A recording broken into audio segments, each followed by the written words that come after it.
Თუმცა დავუბრუნდეთ ამბავს, რომელიც ახალია, მაგრამ თითქოს ჭრილში მოექცა. თუმცა თავისი არსით განსაკუთრებული მნიშვნელობისაა. დიდი ბრიტანეთის, შვედეთის, საფრანგეთის, გერმანიისა და ნიდერლანდების საგარეო უწყებებმა ერთობლივად განაცხადეს, რომ მათი ერთობლივი გამოძიების შედეგად დადგინდა, რომ ალექსეი ნავალნი რუსეთის კოლონიაში სასიკვდილო ტოქსინით, ეპიბატიტინით მოწამლეს. ნიმუშების ანალიზმა დაადასტურა ორგანიზმში ამ იშვიათი ძლიერ ტოქსიკური ნივთიერების არსებობა. ვიცით, რომ ნავალნი ციმბირში, კოლონიაში გარდაიცვალა, რაც ნიშნავს, რომ სახელმწიფოს, ანუ პუტინს ჰქონდა სრული კონტროლი გარემოზე, ჰქონდა მოტივი და ჰქონდა შესაძლებლობა. რა თქმა უნდა, ეს უკვე აღარ არის მხოლოდ პოლიტიკური მკვლელობის ამბავი. ეს არის სისტემური ბოროტების კიდევ ერთი დადასტურება. როცა რეჟიმი ოპონენტს შხამით კლავს და შემდეგ უტიფრად ბუნებრივ სიკვდილად ასაღებს, ეს მხოლოდ ავტორიტარიზმი არ არის.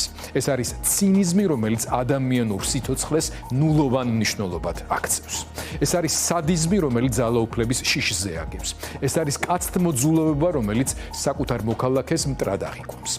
სამარცხვინოა, რომ ამ ყველაფრის მიუხედავად ჩვენს ქვეყანაში არსებობენ ადამიანები, რომლებიც მოითხოვენ, რომ ასეთ სახელმწიფოს პატივი ვცეთ, რომ მისი ლიდერი ძლიერ პოლიტიკოსად ვაღიაროთ, რომ რეალობა შევეგუოთ და პრაგმატულად შევხედოთ საკითხს.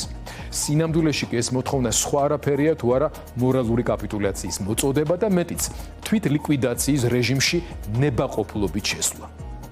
საზოგადოება, რომელიც ბოროტებას სიძლიერით ნათლავს, ნელ-ნელა თავად იწყებს ღირებულებების დაკარგვას. ამიტომ ეს კითხვა დღეს მხოლოდ მოსკოვს არ ეხება, ის თბილისსაც ეხება. საქმე მხოლოდ პუტინის ბუნებაში არ არის. საქმე იმაშია, მზად ვართ თუ არა საკუთარ სივრცეში დატყვევებული ოპონენტების შხამიანი ბაყაყის კანიდან მიღებული ძლიერ ტოქსიკური შხამით მომწამლელი ბოროტება ნორმად ვაღიაროთ.